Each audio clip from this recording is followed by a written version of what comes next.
Hey everybody, the greatest goblin that ever lived is here to shoot his mouth off at another stack of comic books. Got a couple of indies, and the rest are from the big two as usual. And finding a pick of the week was pretty damn easy for this particular week of February 2016. Alrighty. Bazinga! Okay, off to the books. We're going to start with Dynamite. And we're going to start off with Red Sonja, number 2. Marjorie Bennett and Aneki.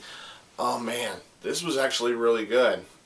The first issue left off with soldiers from Sonja's homeland.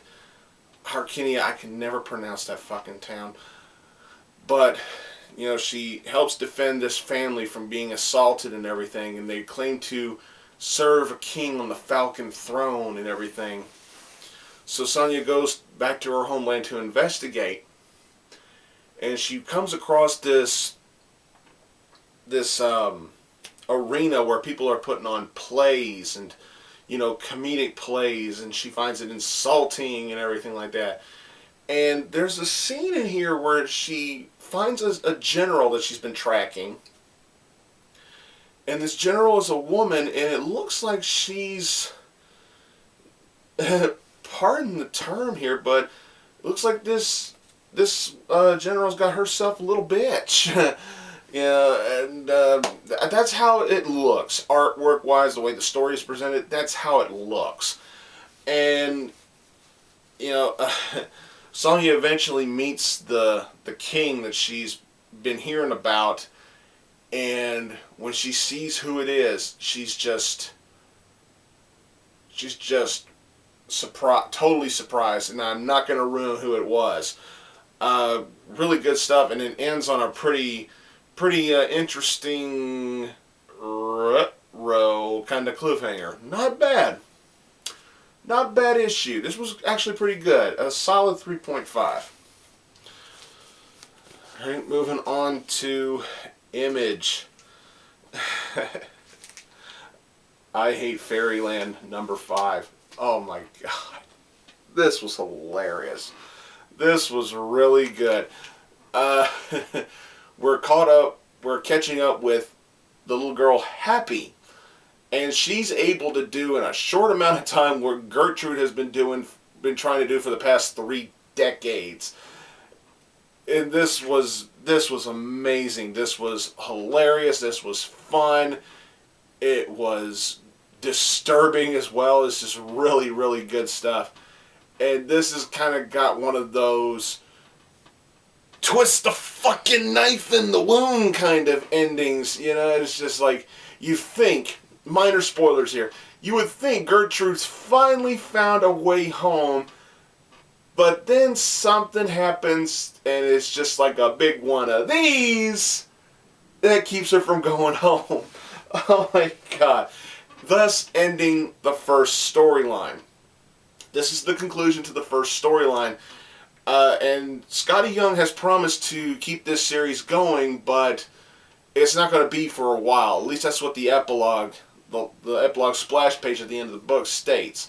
Is like, this is the end of the first volume, but there will be more to come, and I personally cannot wait to see that. This was amazing. This was really fun. It was funny, yet disturbing as fuck at the same time. This was great. An easy 4. Alright. Moving on to Marvel, starting off with Extraordinary X-Men, number 7, Jeff Lemire. Oh man, great writing. And Ibanez's artwork in here is just really good. But this issue is mostly about Nightcrawler. Mostly about Nightcrawler, and Jean and Storm go into Nightcrawler's mind to see if they can fix him. Because Kurt's about broken. He really is. After all the shit he's put up with throughout the years, he's about had enough. He's broken. And the the stuff that Jean and Storm see in Kurt's mind, it also disturbs them too, and then it makes them wonder how strong is Kurt really mentally, because all the stuff that they see in his mind, you would think this motherfucker should have been broken a long time ago. And then you got the stuff with Sunfire. That was some decent stuff. And yes, Logan's getting too old for this shit. Yeah, he says that relentlessly. That's like his go-to catchphrase now, is "I'm too old for this shit." And even Iceman calls him out on it and said, "Will you stop saying that?" It's just a really good issue. Really good. The main theme of this is true friendship. You know, they have to remind Kurt he's not alone in his struggles. He has friends. You know, we've seen this kind of storytelling before, but it still works. It does. It really does still work from time to time. And this is another good example of that. This was good. 3.5, maybe even a 4. This was good. Alright. Next up, we're going to the Mighty Thor, number 4. Jason Aaron still is just killing it with the writing. And Dodderman's artwork, sorry if I butchered that name, just fantastic. Man, the artwork is just fantastic. It's really well done. Loki's a douche. Odin is butthurt. And Frigga remains strong. It's just, wow, this was really good. You know, there's all kinds of speculation that Odin's brother has bewitched him and everything. Now, I wouldn't be a damn bit surprised if they have the big revelation that Odin has not been bewitched at all. He's just really this sour and really this butthurt over somebody from Midgard possessing the hammer. You know, Marvel could go that route, saying that his brother bewitched him and everything. They could go down that route. But they've also opened it up. They've also left it up in the air to where they can say, he wasn't bewitched at all. He really is that pissed off. He really is that stubborn. And to be quite frank, I'd be more accepting of the latter. I'd be more accepting of the angle of Odin being that sour, being that stubborn, being that out of touch and that butthurt about somebody from Midgard being able to possess the fucking hammer. Because while, yes, it is disturbing and it makes us love to hate the character, at the same time, it's kind of true to the character. He enchanted the hammer. He had a hand in creating the hammer. Why wouldn't he be pissed off that somebody that wasn't from Asgard could possess the hammer? I mean, really think about that. Why wouldn't he be pissed off? Yeah, it's just something to think about. But, but at the same time, you want to smack the fucker and say, just get the fuck over it. I mean, the way the story is being presented, it leaves your emotions hanging up all over the place. You don't know who to love or who to hate or who to cheer or who to boo, you know, so to speak. But that's one of the things that's really intriguing about this series so far is they've presented this story to where your emotions can go anywhere and can somewhat be understandable, can somewhat be justified. You know, I can understand where people would be pissed off that Odin is this sour at Jane. Then again, I can understand where people would say Odin has every right to be pissed off. You know, emotions can run anywhere, and the opinions, the massive amount of differences of opinions can also scatter all over the place, and that's what makes this particular issue really strong. Not to mention the fact it knew exactly where to hit that cliffhanger at the end of the issue. It knew exactly where it was going. It knew exactly when to pause the action and make us wait for the next issue. This was really good. A solid 4. Alright, we're ending Marvel with Star Wars number 16. Jason Aaron still killing it, but when we got you, Linnell Yu, on the art. Oh my god. This is the beginning of the new storyline called Rebel Jail. Ooh. Man. Where is Marvel getting all this stuff? I mean, they're pulling so many things out of their ass, but in a good way with this franchise. This is really good stuff. You know, they, Leia, Han, and, you know, well, mainly Leia. Leia helps transport Dr. Aphra, the cohort to Darth Vader, to this hidden jail. A jail that is so secretive that barely anybody in the entire galaxy knows about it. There are some people who even work in the Empire that don't even know about it. Hell, I believe, I could be wrong, but I believe it's even speculated that Vader himself doesn't even know about this prison. It's a prison literally hidden within a giant star. I know that it looks like the sun, but I believe it's, you know, simply a star. You know, and, you know, say, well, it gets a little warm in here from time to time. No shit. Imagine being locked up in a jail where the lights are forever on. The lights never go out. Constantly shining in your face 24 hours a day, 7 days a week. 365 days a year. Imagine being locked up in a jail like that where you're never in the dark. Everything, the lights are always on. It's kind of the reverse effect of being in a jail where the lights are never on. It can be just as torturous. Yeah, it just leaves it up in the air like that. Meanwhile, you got the stuff with Han and Luke, and that shit was fucking entertaining as hell. I loved that stuff. This was just a solid, fun issue. Really good. And a nice, holy fucking shit kind of cliffhanger at the end of the book. Fantastic stuff. Really good. Another solid 4. This kicked ass. Now we're starting DC off with the pick of the week, folks. And as soon as I read this, I knew from the get-go this was going to be my pick of the week. Harley Quinn, number 25. Oh my God. Miss Connor, Mr. Palmiani, I want to thank you. And I'm being sincere. From the bottom of my heart, I want to thank you for this issue. This was outstanding. This is easily one of the best Harley Quinn books I've read in a long time. And I've read a lot of good Harley Quinn books. But I absolutely love this issue, and I will forever remember this issue because of what I saw in here. This was amazing. You have the Harley Quinn humor that has become a shtick and has become a staple of the character. You have the drama, you have the great artwork, you have the great character development that goes with this character, and the supporting characters that go around her. Mainly Poison Ivy. The stuff between Harley and Ivy in the beginning of the book was fun. It was cute, it was ranging on the high innuendo. I mean, there's no speculation left. I mean, you know, DC themselves have, you know, stated that they are indeed a canonized couple. And hell, it is even insinuated in here that they have had sexual relations before.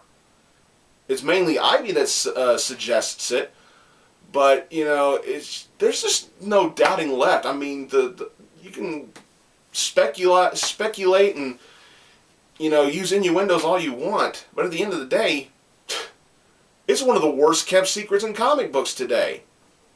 Just go in, just go all out with it. Oh well, but you know, as good as that stuff was, it's what happens when Harley meets up. Minor spoilers. It's what happens when Harley gets to Arkham Asylum. Oh my God, I want to go on and on and on and on and on about this, but I can't give that much away. I don't want to. This was so good. Another minor spoiler, I'm sure everybody already knows what happens, and I'm sure everybody already knew about the cliffhanger at the last issue with the Joker. Yes, the Joker is in this. And you all know what happened. You all know what happens in here. And if you hear any noises in the background, that's the dogs barking their asses off at something stupid. But in here, I got to see Harley do something that I have personally been wanting to see her do for God knows how many years. after years and years of wanting her to do what she did in this issue, I felt a relief. I felt refreshed. I felt good about what I saw in here. And if I could sum it up in another sentence, I can say this. Take that, Joker, you sanctimonious son of a bitch! This was a treasure. This was a gem. I loved it. Maybe I'm being fanboy biased. I don't give a good goddamn. This was epic. Outstanding. An easy 5 out of 5. Let's keep it going. Poison Ivy number 2. Number 2 of 6. Yeah, in here, you know, Ivy's trying to figure out what happened to her late colleague, her mentor at Gotham Botanical Gardens. And she's doing some more investigating while there are people who are breathing down her neck as to wondering what her involvement is with this. And one thing I will say about Ivy, I love how she handles... She's true to character on how she deals with animal abusers. That was a good moment. But some more stuff's going on in here, and she feels like she's being framed by somebody who knows what she's up to. And this is a classic murder mystery style storytelling, and it's done very well. This is really good stuff. Just really good storytelling, really good character development. The artwork was great. You know, the suspense is all there. It's really good. It's really fun.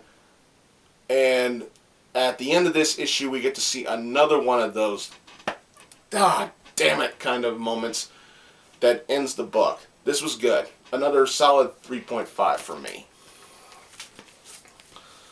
Alright, let's keep it rolling with Secret 6 number 11. Gail Simone. Oh, and some dude named Eaglesham. Oh, I've never heard of him before. Dale Eaglesham. Great artwork and a great writer. And Gail, if you're watching this, sweetie, you did a great job. And it's good to see you writing for Batgirl just one more time. This was good. Would this have been pick of the week had Harley Quinn not happened this week? I don't know. Maybe. But this was good. It was good to see two hit makers that Gail Simone is known for done in one issue. You know, you got Batgirl and you got the Secret 6. My only nitpick, I have only one nitpick about this issue. Absolutely no mention at all of Scandal Savage, Ragdoll, and Jeanette. Not one mention of them at all.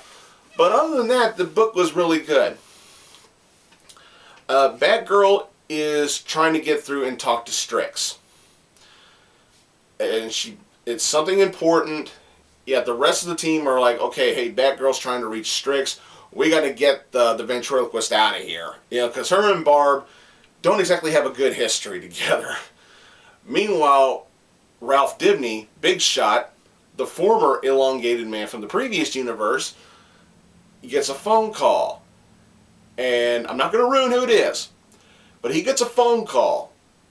And what he hears on the phone, it just puts him on cloud 9, and he's so excited. He's so happy.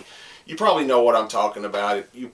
Odds are you've read this issue, you know what I'm talking about. But all kinds of good character development moments in here. The stuff with Batgirl and Catman, that was good stuff. But it was, that last page. Oh my God. Woo! Gail, I love you, and you clearly know your shit. And once again, it's one of, and I've said it before and I'm going to say it again, it's one of Gail Simone's qualities, is that the way she writes these stories, she is able to make me give a damn about literally just about every character in the story. You know, I never thought I would give a damn about characters like the ventriloquist or Porcelain, you know, or you know, Big Shot or something like that. But she's got this talent about her. to where I care. I want to know what's going on with these characters. I want to know how they're going to progress. You know, stuff like that. This was good. A solid 4. Superman, American Alien, number 4. Landis is still doing the writing, but we got Jay Lee on the artwork. Wow. They're really pulling out all the stops with the artists this week. Not just DC, but Marvel as well. This was really good. I swear, this storyline so far has Clark looking so human the way he is done in here. Especially when he records, when he's able to get an interview recorded on tape, and once he realizes he got the interview, he's like, oh yeah, I'm bad. And he starts dancing and singing to himself, kind of bragging, not realizing he's doing it in front of a bunch of people. He's like, oh shit, they saw me. It's like Clark looks so human, but he also comes off looking like a dork in this issue. Yeah, just really good stuff. The interviews with Lex Luthor and Dick Grayson that he has in this issue was just wow. And then the end of the issue was just wow. It's like, damn, this was good. This was good. This was fun.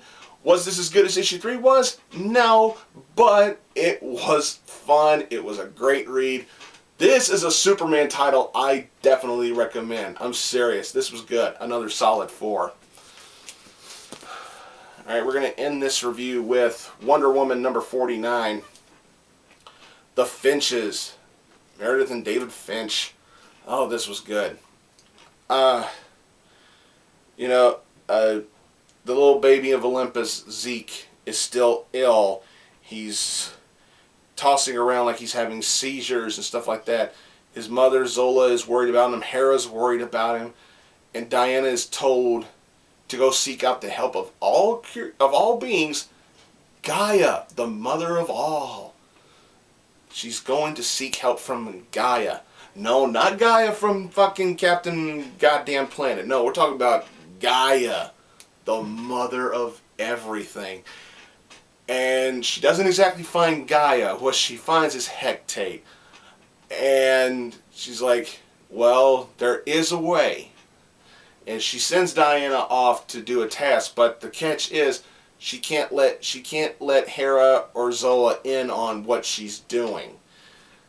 Yeah, that's the deal. If she wants to save Zeke that much, she's got to be willing to do it this particular way. And this was really good. And the cliffhanger at the end, I was kind of iffy on it. I don't know. I'm not too sold on the cliffhanger, but this was good. This was good for what it was. I really dug it. The artwork, of course, is always fantastic. And you can really sense the way the artwork and the storytelling is presented. You can really see Diana's worriment and Diana's compassion. The way her dialogue is presented, the way she is drawn. You can really sense and really see and feel her compassion when you're reading the story and going along with it. And it's 100% true to character, and this was really good. It's just that cliffhanger, I was kind of meh on it, because I was just like, okay, what the fuck was that? But a good issue nonetheless. Really good. I'm tottering between a 3.5 or a 4. I'm leaning more toward a 3.5 because of that meh cliffhanger. I just wasn't feeling it. Maybe y'all loved it. I don't know. But it is what it is. 3.5 for sure. Well, thanks for watching, everybody. I hope y'all enjoyed that. Y'all know about the links in the description below to my shoutouts to TheMtVernonKid, Deadpoolzilla, and Brandon Hex. Don't forget my Blugoblin X channel. I just uploaded my 40th episode of the Midtown Comic Stash. Go check that out. You will not be disappointed. Follow me here on YouTube, or you can look for me on Facebook, Twitter, Tumblr, or Pinterest. Why did I just sing that? Don't worry, I'm not going to punch anybody in the nuts if you follow me the old-fashioned way, okay? Okay, Mark. Don't worry, I ain't going to punch you in the nuts, bro, okay? Don't worry about it. But Twitter at Blugoblin01, blugoblin.tumblr.com, and look for the Blue Goblin comic book review on Pinterest. Thanks for watching, everybody. I am Groot. And I'll see y'all later.